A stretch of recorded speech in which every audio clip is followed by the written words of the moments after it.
Morning, everybody. Today we're going to do a little review of this 2020 Volkswagen Jetta GLI. Originally marketed as a GTI with a trunk back in 1984 when it first came to the States. 7 generations later, here we are. This is the Autobahn trim, and this is the GLI with a 7-speed automatic. Same engine as a GTI. 2-liter, 4-cylinder turbo, making 228 horsepower, 258 foot-pounds of torque. And this car is one of the rare cars in the modern age where the manual gets better mileage than the automatic. This car came with a 6-speed manual, rated 25 city, 33 highway, and the automatic 25 city, 32 highway. So we'll see how it does in today's tests.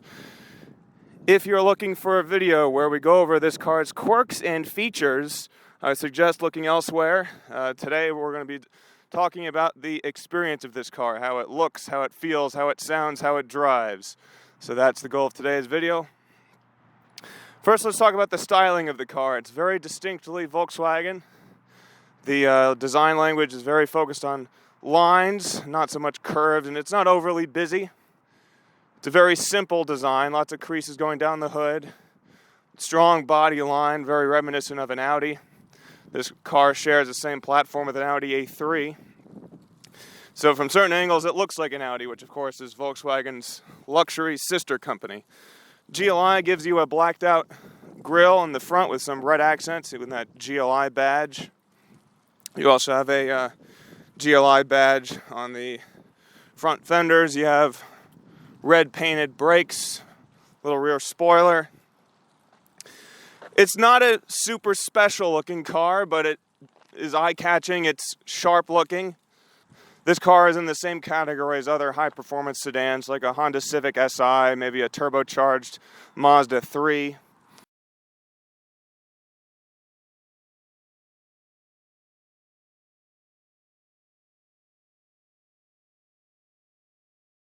Before we get into our drive today, we'll talk to the owner of this vehicle. This is Jacob. So what interested you in the GLI? Was this something you were specifically looking for, or just kind of fill in your lap? My last car was a 2006 Jetta TDI, and it was a great car. I loved it, but I always was a little jealous of the GTI owners and the GLI owners. So when the time came to get a new car, I had my eye on this. I like that it has the sportiness of a GTI and a sports sedan, but it's kind of classy. I don't feel embarrassed to show up in it, but still have fun. It was kind of my dream car for that reason. Very cool. How long have you had it? 3 years. I bought it brand new in 2020. Awesome. What's your favorite and least favorite thing about it? I love that it's very planted to the ground. Its handling is really good. Least favorite, VW kind of, they gave up in certain spots with the quality. There's really nicer quality in the front, and then the back seats and the back area is kind of lacking. It's plasticky. So that's kind of my big gripe. All right, here we are in the front seat of the GLI. Starting left to right, you have a decently padded top of the door and armrest here. You have this little gray textured plastic trim, chrome handlebars, lots of black trim throughout. Fits in with the blackened grille of the front of the car. Lots of piano black gloss finish, which is very common these days, but it's not an exceeding amount of that. Lots of red stitching on the steering wheel with a flat bottom. I believe that's taken out of the GTI. You have also red stitching on the seats and on the shift lever. It's a very driver-oriented car. You can see the center console is tilted towards the driver, so they don't want the passenger messing with the controls so much. You have a nice digital dash, but it's easy to read. Sort of imitation needles there. Feeling of the seat, it's moderately bolstered. The seat cushion has plenty of thigh support, lots of adjustments. The seat back, lots of good lower back bolstering. Not a ton in the shoulders, but there's a good amount of movement in the seat. I have plenty of headroom. Even with this sunroof here, I have approximately that much headroom above my head. I'm at 6'1". Visibility out the front, the A-pillar is a little bit close, and the base of it's decently thick, but you have the Front window's pretty wide. It is a little bit short though, so at some red lights you might have to come up like that. The side mirrors at first glance look a little bit small, but we'll see how that is during the drive.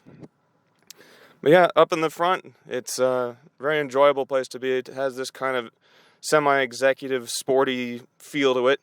But yeah, look, feeling around, lots of hard plastics. So for this being the top level trim, you know, I think they had to save stuff for the Audi, is my guess, is what they were thinking. Lots of buttons that aren't buttons, which is a pet peeve of mine. All right, sitting behind myself at 6'1". You come back in here. Also, you have that red stitching on the seats. No rear ventilation, which is a slight disappointment, and you only have one seat back pocket. Kind of compromised space here with the seat how I like it in front of me. My feet are moderately squished underneath the seat. I do have approximately, let's say, 1.5 inches of leg room. Headroom is borderline. My headband here is brushing the roof of the car, kind of right on the edge there. Seat is a bit flat, so I'd say only half of the length of my leg is actually touching the seat. It's pretty flat. You do have a nice, decently sized quarter window for some rear visibility. Rear window is pretty wide, also a bit short though, and the headrests here, which look fixed into the seat, they're going to cut into rear visibility a bit. The C-pillar is small to medium in size, you know, rear quarter visibility looks decent. Talk about the materials back here. Unlike the front door where the top of the door was padded, you have a hard plastic here, some of the exposed paint. You do have a cushioned armrest though, but the entire rest of the door, as you can see, is all plastic. So again, kind of disappointing for a top-level car. If you're comparing this with, like I said, the turbocharged Mazda 3, that's going to have a much higher build quality than this. The design language is very nice. Again, you have the subtle creases on the inside, little angles on the interior door trim pieces, just like the outside of the car. But overall, build quality, it's not that much better than a Civic, honestly. All right, let's get this thing on the road. Nice quiet startup sound. I like the colors of the gauges. You have an electronic parking brake. All right. Traditional shift lever. You do have paddle shifters on the back here, as well as a sequential style mode, which is in the wrong direction in my opinion, but to each their own. There is launch control too if you ever want to play with that. I don't think I'll do that, but I'll mention it. Does have auto shut off.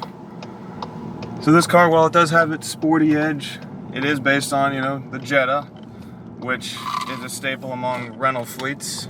So there is an economy aspect to it as well. It is competing with things like the Civic and the Corolla.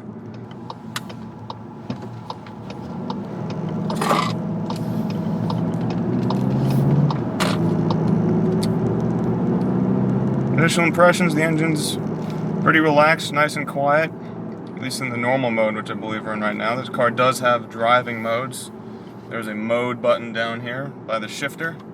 If we press that, it opens up on the big touchscreen here. You have Eco, Comfort, Normal, and Sport. Each of them having their own effect on the drivetrain, the suspension. This Autobahn trim does have adjustable dampers. And if you don't like the presets, they have this custom setting. If you press adjust in here, on top of, there's custom lighting in the interior, I believe, also. Okay, so you have the adjustable dampers, which can be on Comfort, Normal, Sport. Steering of Normal and Sport. Your drivetrain, Normal, Sport, and Eco. And front differential, climate control, engine sound. So the fact that it's on Eco, that's why I was doing the auto stop start, probably. It'll do it all the time. Oh, even Unless in you turn sport, it off, even in sport mode. Yeah. Okay. So this is my fun, like getting good gas mileage, but getting all the other sport stuff. Right. Mode.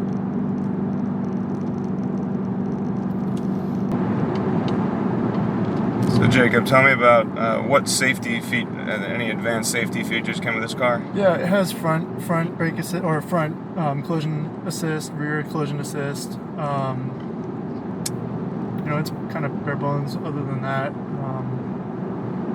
radars. It has the automatic braking, which it tends to be really touchy on and freak out sometimes. Right.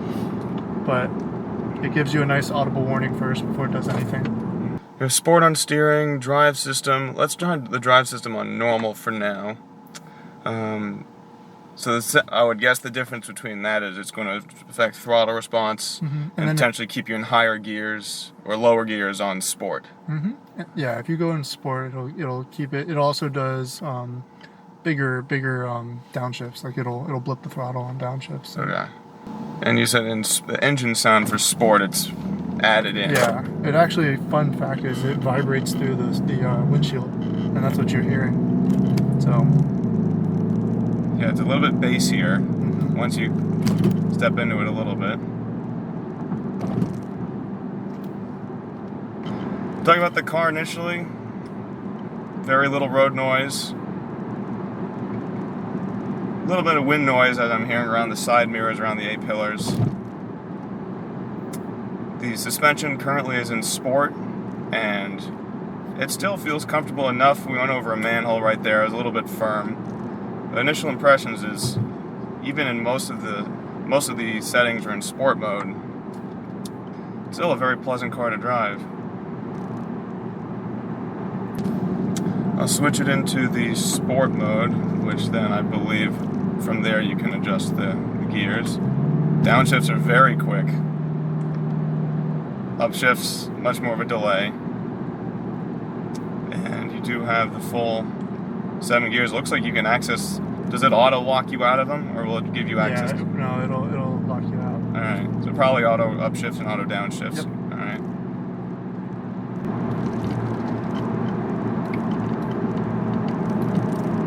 Yeah, there is some level of dampening in the suspension.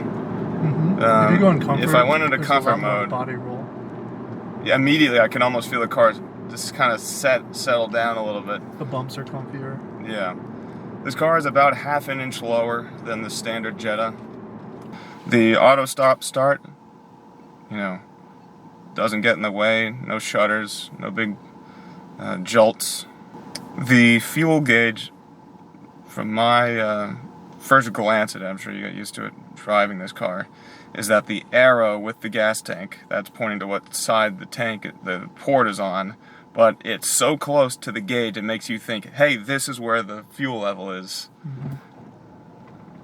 Yeah, so the stop start, it's noticeable, but it doesn't jerk you in the seat or anything obnoxious.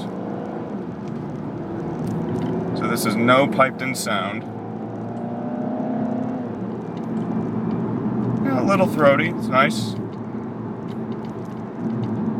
A little bit, you can hear that turbo whine a little bit.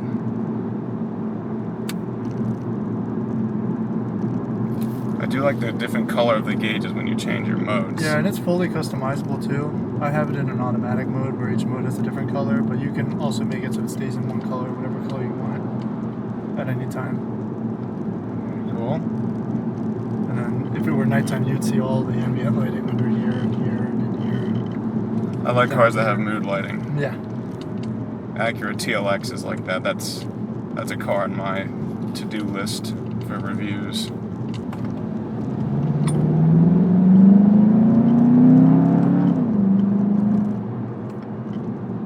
Yeah, the upshifts are quick in terms of the time it takes for the engine to upshift, but from the time that you press the button to the time that something activates, a little bit lengthy, probably about 3/4 of a second. Downshifts are much faster, which is consistent across all cars I've had manual shifting features in. Yeah, the transmission's always trying to guess your next move. So while it has the one clutch engaged, depending on if you're going for speed, it's going to move that other clutch below, or put it up for an upshift if you're going for economy. It has a logic to it. Right. Which is why I say just stay in manual, so you have control. Don't leave it, Although this is the sport version, and Volkswagen, they're no stranger to racing, and you have all this red stitching, you have the paddle shifters, and yet you have the sequential mode backwards. It's like, of all the race cars I've ever built, what sequential has forward be upshift? There's a lot of companies that do that. Toyota's one of them. I think Hyundai's another one, and they all have it backwards. Upshift should be this way. But I guess if you're thinking about it compared to a sequential, it's backwards. If you're thinking of it compared to a standard manual, this is still 2 to 3, 4 to 5, so I guess. But, nah. Is there a traction control off button? If you hold it, it turns off everything. Alright, I'll press and hold it. Alright, so fun mode is engaged. We'll put it in sport mode. Automatic shifting. You can feel that steering get heavier in the sport mode. Definitely more of that pumped in bass. Oh yeah, that's quite obnoxious actually.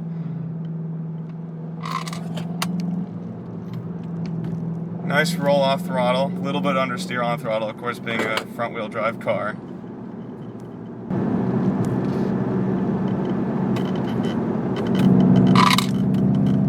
It's very engaging. Especially when you let off the throttle and you feel that the chassis respond. Mm-hmm. It's a very fun car.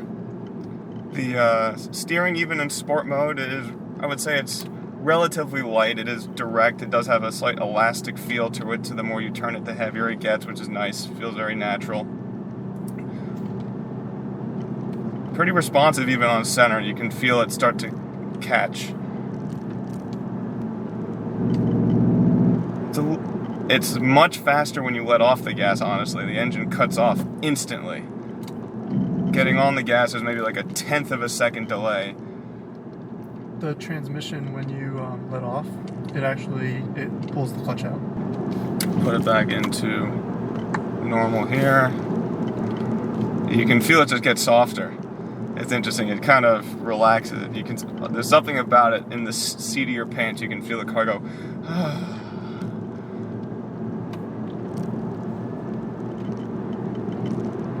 Not much engine braking. It accelerates pretty quick going down a hill. Noise levels are very controlled, especially this new pavement. Minimal tire noise. There's some engine noise. You can hear kind of mid tones and upper level tones. It's in that sport mode where you get a lot of bass kicked in.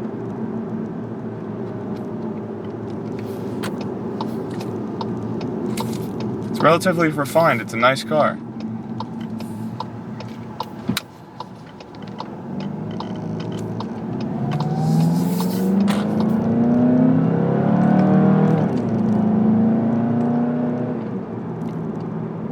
Yeah, the engine is much more, has a kind of a tenor tone to it. Doesn't feel stressed, doesn't sound stressed or underpowered. 228 horsepower for sedan is, it's about 25 more than you get in a Civic Si. Certainly has the power.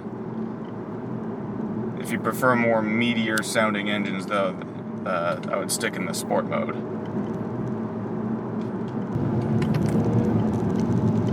So speed bumps in comfort versus sport, just to see the full range of the suspension. Even in comfort, a little bit firm, kind of like a stretched rubber band. Again, when the car is half an inch lower to the ground than the standard Jetta, you have less travel to work with. But pretty good. Nothing harsh, nothing uncomfortable. I'll do one more on the comfort.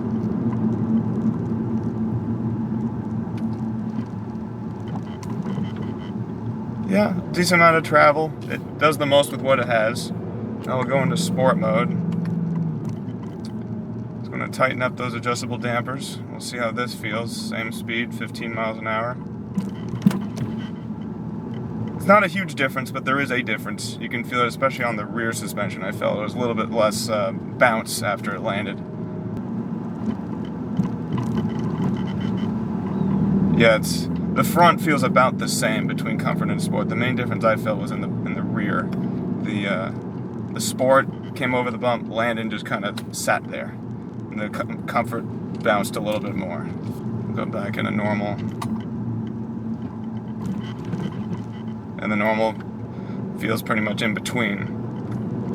The paddle shifters on the back, they are plastic. A little bit small, they do have these little textured fins on the back side. They don't travel very far. They probably move about a quarter inch or something when you press them. Steering wheel is leather wrapped, feels very nice. It's not too thick, not too thin. The contour of it fits really nice in your hand. The type of leather is very grippy, so you can have a good grip on it while you're throwing the car around. It's November 5th, and there's already Christmas decorations. Welcome to America.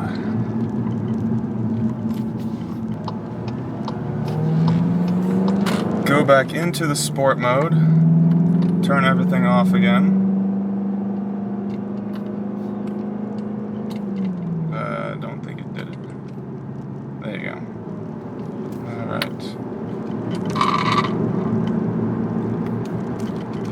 Yeah, the steering weight in the sport mode definitely increases. Although you feel most of that increase the more that you turn the wheel. It's not, it's still a bit light right on center, but the car is responsive to it.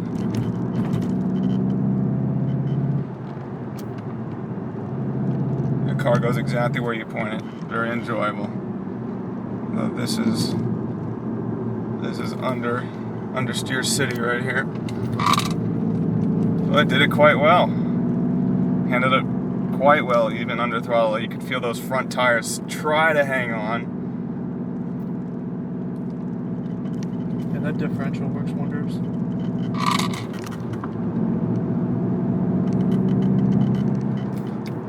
Wow, yeah, this is a very fun car. Very fun. And the thing about it is, it doesn't scream fun car from the outside. You know, little red accents here and there, but it looks like a sedan. It's very incognito. So that works too. I always joke that it's the car that you can show up to pick up your girlfriend or someone, and their dad's not going to worry about you, but you can still have fun. It doesn't have a Type R, arrest me now, spoiler on it. Yeah, this car likes to play. There's some cars I've driven where you throw them into a corner and it'll sort of do it, but it's really kind of going, do I have to? In this car, it'll say, yes, more of it. I'm built for this. However you say that in German. This car has a little bit of everything. It's be a good commuter car. It honestly, if you want it to be, it could be an autocross car. Not necessarily track day, but it has some power. Has a little bit of everything. Technology, fun, comfort, safety. A little bit of body roll. Oh, you could feel those tires trying to hang on there. Yeah, sport mode, it's not going to go full, it's not going to break your teeth. It's not tuned for that. They wanted it to be comfortable in all modes, but sport mode's where all the fun's to be had. Put it back in normal. Yeah, this car has a firm edge to it, but it's still very livable. The noise levels are very refined. That's the standout for me so far. Is minimal road noise, some wind noise though.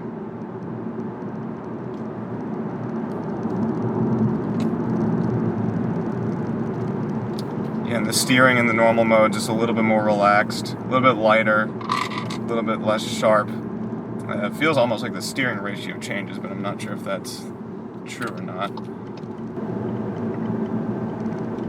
Yeah, driving around, even with the front seat all the way down, the sun visor is like almost right in my vision.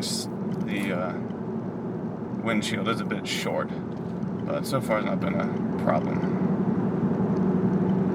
I do like that you can see the body color on the side of the side mirrors. Not a lot of cars have that, although while that is cool and adds some style, I'd rather use up that space for more mirror. This have power lumbar. Yep.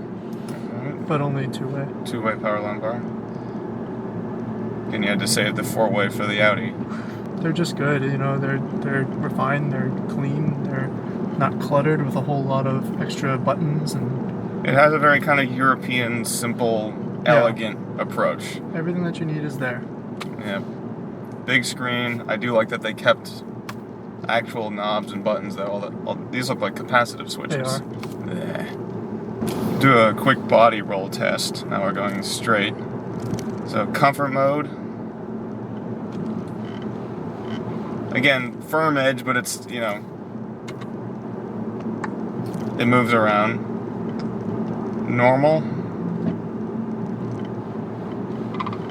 Feels about the same, but a little bit more. You kind of feel little bumper guards almost, keeping the car straight. And then in sport mode. Oh yeah, you just feel that lateral motion instead of the, to use pilot terms, you feel a lot more yaw instead of roll. Brakes are very grabby. You said they have the Golf R brakes on it? Mm-hmm, on the front. You can feel them.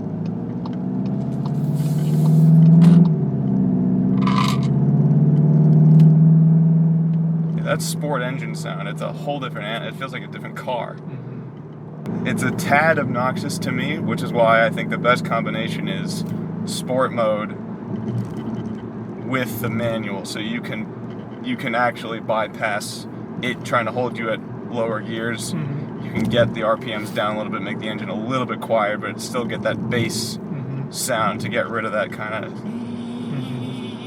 whine. The sport mode just kind of heightens all your senses.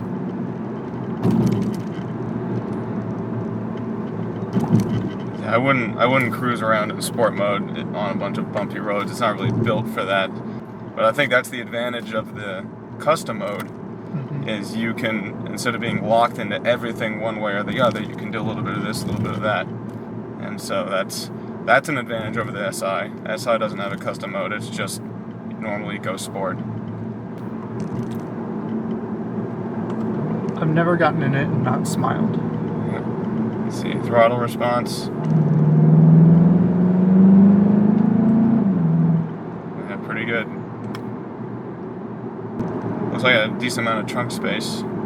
Yeah, I can fit my 44-inch goalie hockey bag back there. Long ways. Wow. I was on Wikipedia, I was looking at the sales numbers of the Jetta. They peaked in the early to mid 2010s. And they've been just dropping off a cliff since about 2016. And so if you want one, get one, is my prediction. Volkswagen stopped selling them in Europe in 2019. They just weren't selling at all. So they're purely for the North American market now. They might do what they did with the Golf, is only sell the GLI for a few years. And that's a A4, I believe. Yeah. Okay, so you got a little bit. Yeah, that's a Passat. Speaking of discontinued cars, it's a great car. Little Audi A4.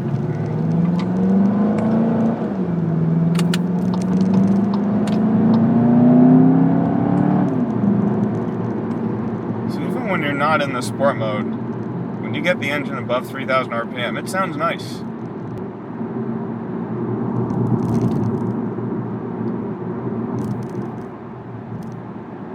Yeah, on smooth pavement, this car is very quiet. Rougher pavement definitely comes through a bit more. You can kind of, I hear it coming through the floor behind the front seats.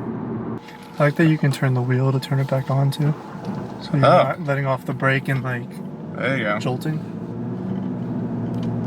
That's a nice feature. What I also was testing for when it was shut down, it gets a lot less. Yeah.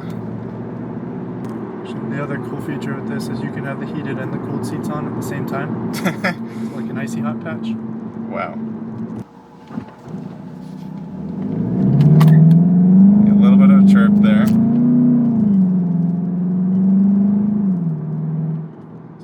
Sport mode, it's not going to bring the revs all the way up. It's going to give you a little bit more than usual. There's a wireless charging pad there. Very nice. One thing I wish, if I had waited 1 year on this, I would have gotten it's wireless CarPlay just because of this added dongle here. But the 2021s and up came with wireless CarPlay, adaptive cruise control, lane keep assist, all of that. This one does not. normal mode, merging on the highway. Let's see how it does.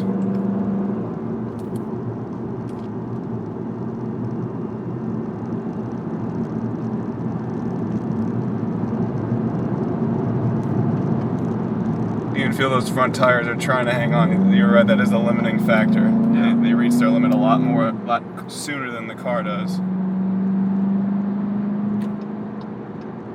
Blind spot warning is a great help.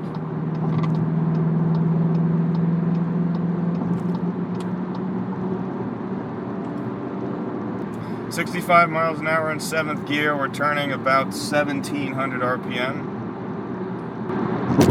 But that was babying it 60 miles an hour. Alright. Yeah, you get a little bit firm over that expansion joint, even in the normal mode.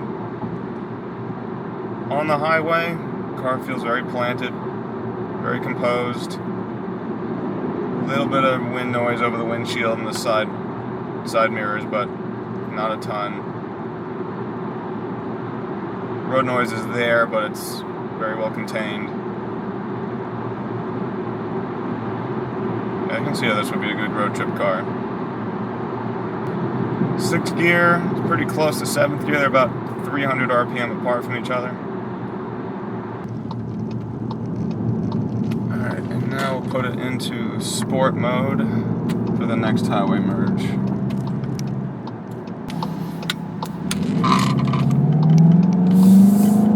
Definitely hear a little bit of that turbo whine. It's nice.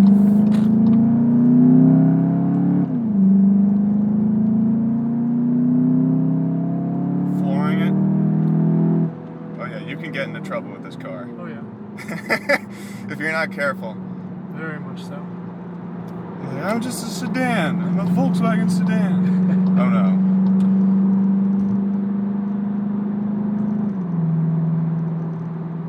If sound's your thing, you'd want it on sport mode all the time, or at least set to sport in the settings like you do. Yeah. In 7th, do I hear any difference between sport and normal at highway speeds?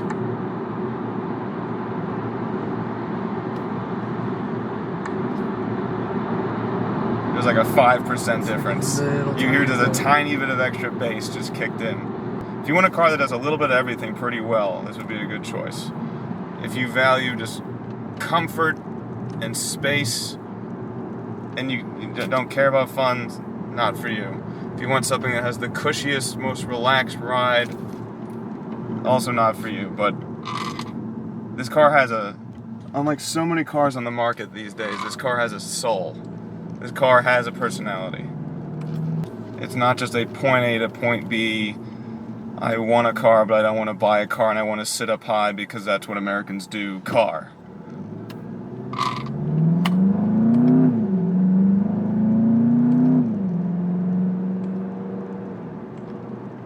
If you like a car where you feel like you're in control of everything, this is the car for you. So many different modes, so many different settings. If you don't care about modes and settings, you're like, I just want to get from point A to point B. This is probably not get a normal Jetta. Definitely a car too, where if you keep up your maintenance, it'll reward you with it for the long run. Like it'll last. I'm not getting rid of it for probably, hopefully 10 years. So I think modern Volkswagen's better than, if this was a 2000 Jetta GLI, I think it would be a different story than the fact that it's a 2020. Yeah. Now that the test drive is completed, let's give the 2020 Volkswagen Jetta GLI Autobahn a Schwartz Score. The Schwartz Score is broken down into 12 categories with a total potential score of 100. Scores are given right after the test drive when impressions are still fresh. Exterior styling of the 2020 Volkswagen Jetta GLI is in line with its VW brethren. The Jetta features semi-aggressive but not excessive creases down the hood and complementary character lines down the doors. The GLI adds nice touches like a blacked-out front trim and roof, as well as some red accents on the badges, brakes, and front grille. The base Jetta's grille design, with its chrome accents, appears a bit better proportioned than the GLI's, which comes across a bit more disjointed. The 18-inch wheels are bold and classy, but while the rest of the car is pleasant to the eye, it is equally ignorable. It earns a 5 out of 10. Interior materials are basic and slightly subpar. The simple geometric shapes around the dash and the door panels are stylish and match the exterior. However, when feeling around, there are more hard plastics than one might expect. All common touch points are sufficiently padded, although much less so in the rear half of the vehicle. The digital dash is easy to read, and the center console possesses a nice balance of touch controls with physical knobs and buttons. The GLI's red stitching and chrome pedal accents give the cockpit a sporty flair. However, once you add in the glossy black plastic and the buttons that aren't buttons, it gets a 4 out of 10 here. The front seats are suitable for Sunday drives and cross-country trips. The seat cushion is long enough to provide ample thigh support, and the bolsters hold your legs in place without being intrusive. The seat back has appropriate bolstering to secure the driver, and their unexpected co-pilot, through the twisties, though they taper up towards the shoulders. Power lumbar and memory settings come with the Autobahn trim.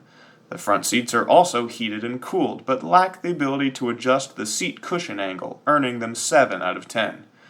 The rear seats are reasonably roomy for adults, but not for long drives. There's no rear ventilation, the door panels are less padded, and there's a large center tunnel in the floor. Other than that, there's only one seat back pocket, little footroom and headroom, and approximately 1 inch of legroom sitting behind myself at 6'1". The seat cushion is relatively flat and lacks thigh support. On the plus side, there are center cup holders hidden in the center seat, but back there it only gets a 3 out of 10. Road noise is a point of refinement in the GLI. While rougher surfaces certainly create an amplified hum, most road noise is well hushed and a non-factor, especially with the radio or music playing. However, at higher speeds, some wind noise becomes apparent around the A-pillars and side mirrors, 4 out of 5 for road noise. The 2-liter turbo makes itself known more than the tires. When in the comfort or normal drive modes, high and medium tones lightly drone on in the background. Turbo whine can also be heard when accelerating aggressively, a sound that is dependent on taste.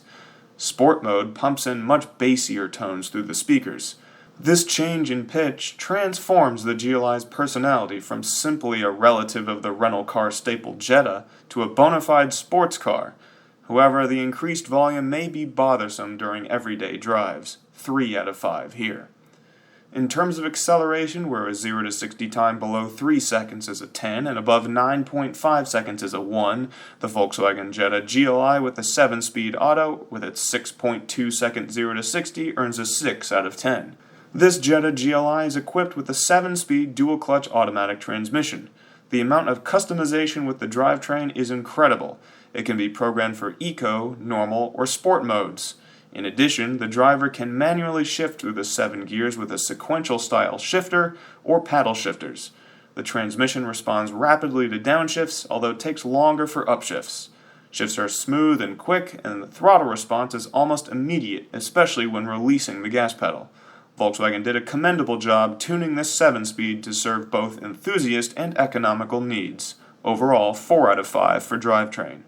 Thanks to its limited slip differential and adjustable dampers in the Autobahn trim, the Jetta GLI has some serious handling capability.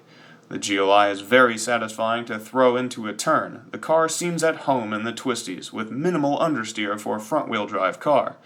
To achieve its full potential, the suspension and steering should be in sport mode. Otherwise, the increased body roll and lighter steering make the vehicle less engaging. The all-season tires are a limiting factor, reaching their edge well before the chassis. In the end, it gets an 8 out of 10. Steering feel is just okay in the GLI. There are 2 steering settings, normal and sport.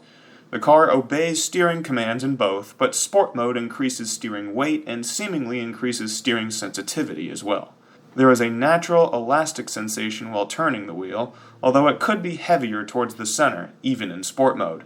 Normal mode feels like most mundane sedans and lacks much feedback from the road. 6 out of 10. Ride quality in the GLI depends. The adaptive dampers in the Autobahn trim allowed the GLI to accommodate to the driver's preference at the tap of a button.